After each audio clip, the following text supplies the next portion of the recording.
नमस्कार साथियों, फागणा जी के हब में मैं हनुमान फागणा आपका हार्दिक अभिनंदन। आज अपन कक्षा 12 की मानव भूगोल के अध्याय 2 के वस्तुनिष्ठ प्रश्नों के बाद में लघुत्तरात्मक प्रश्नों की श्रृंखला लेकर आए हैं। उसके ध्यान से सुनना, ध्यान से अभ्यास करना। निश्चित रूप से आपको इसमें अवश्य सफलता मिलेगी। इसका जो एक लघुत्तरात्मक प्रश्न आएगा वो इसमें से अवश्य आपको मिलेगा। देखो, पहला प्रश्न है अपना, जनसंख्या घनत्व से क्या आशय है। पहला क्वेश्चन क्या है, जनसंख्या घनत्व से क्या आशय है। इसका उत्तर है लोगों की संख्या और भूमि के आकार के बीच अनुपात को जनसंख्या घनत्व कहते हैं। किसे कहते हैं? लोगों की संख्या और भूमि के आकार के बीच का जो अनुपात है उसको जनसंख्या घनत्व कह सकते हैं। या यूं कहें कि जनसंख्या और जो क्षेत्रफल है उसके बीच जो अनुपात है वो क्या है? जनसंख्या घनत्व है। अब जनसंख्या घनत्व एक निश्चित फॉर्मूला है, वो मैंने पहले आपको जो वस्तुनिष्ठ प्रश्न थे, ऑब्जेक्टिव जो प्रश्न थे, उसकी श्रृंखला में मैंने आपको बताया था। तो आज अपन इसमें विशेष रूप से देखेंगे। देखो, आपको कहें घनत्व का जो क्षेत्रफल किस तरह से निकालते, घनत्व का सूत्र क्या है, घनत्व बराबर, आपको सबसे पहले तो क्या है, जो जनसंख्या है, जनसंख्या बटा क्षेत्रफल। घनत्व बराबर क्या होता है? जनसंख्या बटा क्षेत्रफल का, चाहे किसी भी इकाई का निकालना हो, किसी देश का निकालना हो, राज्य का निकालना, जिले का निकालना, या किसी तहसील का या गांव का निकालना हो, जनसंख्या घनत्व है।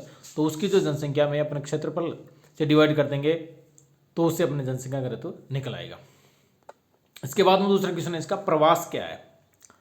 प्रवास, देखो आपने पहले भी देखा था। इसमें प्रवास का मतलब क्या होता है? बाहर जाना। इसका आंसर क्या है? देखो, प्रवास का अर्थ है किसी व्यक्ति अथवा जन समूह के एक स्थान से दूसरे स्थान पर जाकर बसने को प्रवास कहते हैं। अरे गांव में बोलते हैं ना भाई, बारवास गयो। बारवास का मतलब वो प्रवास, और कोई बाहर जाके बस गया, अस्थायी रूप से जाता है उसको बोलते हैं एक दो दिन के लिए गया है तो वो भी प्रवास एक तरह का, लेकिन वो क्या है, वो एक निश्चित समय एक दो दिन का है तो उसको अपन काउंट नहीं करते हैं। लंबे समय का दो होता है वो काउंट होता है। क्या होता है इसमें, किसी एक या तो किसी व्यक्ति या जनसमूह, यानी काफ़ी बड़ा जो जनसमूह लोग हैं वो एक स्थान से छोड़कर दूसरे स्थान पर जाकर बसने लग जाते हैं। जैसे एक तो क्या, जो पशुपालन करने वाले लोग हैं, जो गाड़िया लोहार है, बंजारा है, ये काफ़ी प्रवास करते रहते हैं। गाड़िया लोहार तो एक जगह रुकते नहीं, उनका पूरी जिंदगी अब से पहले प्रवास में थी, अब तो फिर जाकर के बसने लग गए हैं। तो ये सब क्या, अब ये एक देश से एक देश के अंदर भी हो सकता है, एक राज्य से एक राज्य के अंदर भी हो सकता है, और एक देश से दूसरे देश में। दो प्रकार का होता है ये, एक तो अंतर्देशीय और एक अंतर्देशीय। अंतर्देशीय देश के अंदर, एक अंतर्देशीय एक देश से दूसरे देश का। लेकिन प्रवास का अर्थ है किसी व्यक्ति अथवा जनसमूह के एक स्थान से दूसरे स्थान पर जाकर बसने को प्रवास कहते हैं। यानी कोई आदमी या नरसरा लोग दूसरे स्थान पर जाकर बस जाओ ना, वो कहीं कहलाए, प्रवास कहलाए। इसके बाद में अपना जो तीसरा प्रश्न हुआ है, विश्व में सघन जनसंख्या वाले क्षेत्रों के नाम लिखिए। सघन जनसंख्या वाले क्षेत्र कौन कौन से हैं, उनके नाम लिखने अपने को। सघन जनसंख्या वाले क्षेत्र देखो, विश्व में सघन जनसंख्या के क्षेत्र हैं संयुक्त राज्य अमेरिका का उत्तर पश्चिम भाग। उत्तर पश्चिम भाग जो संयुक्त राज्य अमेरिका है उसका उत्तर पश्चिमी भाग, उत्तर और पश्चिम के बीच वाला भाग है। दूसरा है यूरोप का उत्तर पश्चिम भाग, ग्रेट ब्रिटेन वाला, तथा दक्षिणी या दक्षिणी पूर्वी यूरोप का उत्तर पश्चिम भाग और दक्षिणी दोनों ही, इटली आगे दक्षिण में देखो, भूमध्य सागर के आसपास वाले जो देश है ना वो सब दक्षिण में आ गए। तो यूरोप के दो भाग में, एक तो उत्तर पश्चिम में और दूसरा दक्षिण में। दूसरी तरफ एशिया में कहाँ है, देखो दक्षिण पूर्वी या पूर्वी एशिया के भाग। दक्षिण पूर्वी एशिया में जैसे भारत है, चीन है, बांग्लादेश है, वो सब इसमें आ रहे हैं। पूर्वी एशिया में भी इधर पूर्व के जो इंडोनेशिया वगैरह जो देश हैं वो सब इसमें आएंगे अपने, तो वो सब इसके अंदर। तो देखिए, विश्व में सघन जनसंख्या वाले क्षेत्रों के नाम तो हो गए। अब दूसरा है आपका प्रश्न है, विश्व में विरल जनसंख्या वाले क्षेत्रों के नाम। जहाँ सबसे ज्यादा वो तो सघन है, उसके बाद में क्या आ रहा है, विरल जनसंख्या कहाँ पर है। विरल जनसंख्या वाले क्षेत्र हैं, देखो जहाँ सबसे कम जनसंख्या है, एक तो आएगी उत्तरी और दक्षिणी ध्रुवों के समीप, जो दोनों ध्रुव हैं, उत्तर के और दक्षिण का, दोनों ध्रुवों पर भी क्या है, बर्फीला मौसम रहता है, हमेशा बर्फ जमी रहती है। तो वहाँ पर क्या, मनुष्य बहुत, दक्षिणी ध्रुव वाला प्रदेश है वो तो एक जनशून्य नहीं है। इसके बाद आता आपका उष्ण तथा शीत मरुस्थल या विषुवत रेखा के समीप उच्च वर्षा के अन्य क्षेत्र, जहां बहुत ज्यादा वर्षा होती है, विषुवत रेखा में प्रतिदिन वर्षा होती है, संवहनीय वर्षा, वहां पर भी बहुत विरल जनसंख्या है। यानी एक तो क्या है, दोनों ध्रुवों के एक उष्ण और शीत मरुस्थल यानी गर्म मरुस्थल, जैसे सहारा का मरुस्थल है। अपने राजस्थान के अंदर भी जो पश्चिमी भाग है थार का मरुस्थल, वहाँ बहुत कम जनसंख्या मिलती है, विरल जनसंख्या है। जैसलमेर में देखो, वहाँ पर केवल 17 व्यक्ति प्रति वर्ग किलोमीटर निवास करते हैं। सबसे जो विरल जनसंख्या है, सबसे कम घनत्व वाला अपना राजस्थान का जिला है जैसलमेर। इसी तरह शीत मरुस्थल, जहाँ बिल्कुल ठंड बर्फ है, वो भी मरुस्थल एक तरह से, किसी प्रकार की कोई वनस्पति नहीं है। जैसे लद्दाख है, कश्मीर का ऊपर वाला भाग है, करगिल, सियाचिन वाला, वो सब क्या शीत मरुस्थल में आते हैं। तो ये दोनों, और विषुवत रेखा के समीप जो सबसे ज़्यादा उच्च वर्षा होती है, ये सब क्या विरल जनसंख्या वाले क्षेत्र होते हैं। इसके बाद में अपना 5वां प्रश्न है, जनसंख्या के वितरण को प्रभावित करने वाले 2 भौगोलिक कारक। देखो, जनसंख्या के वितरण को, जनसंख्या कहीं ज़्यादा है कहीं कम है, उसको कुछ कारक प्रभावित करते हैं, कहीं ज़्यादा तो क्यों है, कम हो तो क्यों है। उसके देखो भौगोलिक कारक थे, आर्थिक कारक है, सांस्कृतिक कारक है, 3 मुख्य कारकों को प्रभावित करते हैं। उसमें भौगोलिक कारक में क्या क्या आते हैं, इसमें केवल 2 पूछ रहा है आपको। जैसे उस स्थान की जलवायु, एक उसकी भू आकृति है, ये सब क्या है भौगोलिक कारक। भूगोल से संबंधित भू आकृति, उबड़ खाबड़ है, प्लेन है, जलवायु ठंडी है या गर्म है, इसके अलावा कुछ मृदा है, ये सब क्या है भौगोलिक कारक है वहाँ। तो ये सब उस स्थान की जनसंख्या के वितरण को प्रभावित करते हैं। जलवायु अच्छी है तो जनसंख्या ज़्यादा रहेगी। जैसे अभी अपने बड़ा ध्रुवों के पास क्या है, बर्फ रहती है, ठंडा रहता है, इसलिए नहीं रह पाते हैं। जबकि शीतोष्ण कटिबंध में आराम से व्यक्ति सबसे ज़्यादा निवास करते हैं व्यक्ति, कुछ ठंड है, कुछ गर्म है, कुछ शीत है, कुछ उष्णता है। जलवायु और भू आकृति, ये दोनों जो भौगोलिक कारक हैं जनसंख्या वितरण को प्रभावित करते हैं। याद रहेगा ना, क्या नाम, जलवायु और भू आकृति। इसके बाद 6वां प्रश्न आपका, जनसंख्या के वितरण को प्रभावित करने वाले 2 आर्थिक कारक बताइए। कितने का आर्थिक कारकों का नाम लिखना, केवल 2 का। 2 आर्थिक कारक कौन कौन से, तो देखो खनिज है और नगरीकरण। जैसे अपन को पैसे का आमदनी होती है, खनिज है, नगरीकरण है, औद्योगिकरण है। तो इन तीनों में से कोई 2 याद रख लेना, खनिज नगरीकरण या औद्योगिकरण। प्रश्न नंबर 6 का आंसर है। इसके बाद अपना क्वेश्चन है 7वां, जनसंख्या वृद्धि किसे कहते हैं। फटाफट जल्दी से इसमें रिवीजन जल्दी से होना चाहिए। यदि आपको और भी याद करने में समस्या होती है, इसको पॉज करके आप आराम से देख सकते हो, लिख सकते हो, वैसे इतनी ज़्यादा वो नहीं है। जनसंख्या वृद्धि किसे कहते हैं, उत्तर है इसका, किसी निश्चित अवधि के दौरान किसी निश्चित क्षेत्र के निवासियों की संख्या में परिवर्तन को जनसंख्या वृद्धि कहते हैं। यानी किसी निश्चित अवधि का मतलब जैसे 2 साल, 5 साल, 10 साल में किसी निश्चित क्षेत्र, एक जो क्षेत्र, एक जिला है, तहसील है, राज्य है, वहाँ के निवासियों की जो संख्या है उसमें परिवर्तन होना। परिवर्तन दोनों तरह का हो सकता है। देखो, बढ़ भी सकती है जनसंख्या, कम भी हो सकती है, यानी धनात्मक और ऋणात्मक दोनों क्या रहेगी, दोनों क्या कहलाती है, जनसंख्या वृद्धि। यानी धनात्मक में जनसंख्या वृद्धि बढ़ रही है, ऋणात्मक में घट रही है, लेकिन है तो जनसंख्या में वृद्धि, दोनों तरह की होती है। देखो, तो किसी निश्चित अवधि के दौरान किसी निश्चित क्षेत्र के निवासियों की संख्या में परिवर्तन को क्या कहते हैं, जनसंख्या वृद्धि कहते हैं। आपके प्रश्न आ सकता है बोर्ड एग्जाम में, जनसंख्या वृद्धि किसे कहते हैं, तो उसमें लिखना है किसी निश्चित अवधि के दौरान, यानी किसी समयावधि में किसी एरिया में या किसी क्षेत्र में रहने वाले निवासियों की संख्या में परिवर्तन क्या कहलाएगा, जनसंख्या वृद्धि कहलाएगा। इसके बाद प्रश्न नंबर 8 है, जनसंख्या वृद्धि दर से क्या आशय। अब से पहले तो जनसंख्या वृद्धि, अब जनसंख्या वृद्धि दर। जनसंख्या वृद्धि दर किसे कहते हैं, देखो, जब जनसंख्या में परिवर्तन को प्रतिशत में व्यक्त किया जाता है, यानी प्रतिशत, प्रति 100 में, यानी 100 व्यक्तियों से कितने व्यक्ति बढ़े हैं या घटे हैं, प्लस में या माइनस में, तो ये क्या कहलाएगी, वृद्धि दर। वृद्धि दर तो प्रतिशत में, वृद्धि केवल उसकी जनसंख्या घटना बढ़ना है, टोटल संख्या, वो तो है वृद्धि। और वृद्धि दर, दर का मतलब प्रतिशत में।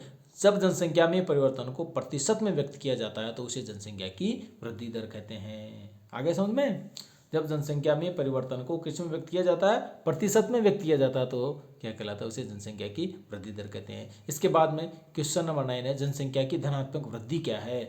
यदि किसी निश्चित अवधि में निश्चित क्षेत्र के निवासियों की संख्या में वृद्धि होती है तो इसे जनसंख्या की धनात्मक वृद्धि कहते हैं। निश्चित अवधि में निश्चित क्षेत्र के निवासियों की संख्या में क्या होती है, वृद्धि होती है, बढ़ोतरी होती है, तो उसे क्या कहेंगे, जनसंख्या की धनात्मक वृद्धि कहेंगे। और कहीं ऋणात्मक वृद्धि भी होती है, देखो, बढ़ते हैं तो धनात्मक, घटते हैं तो ऋणात्मक।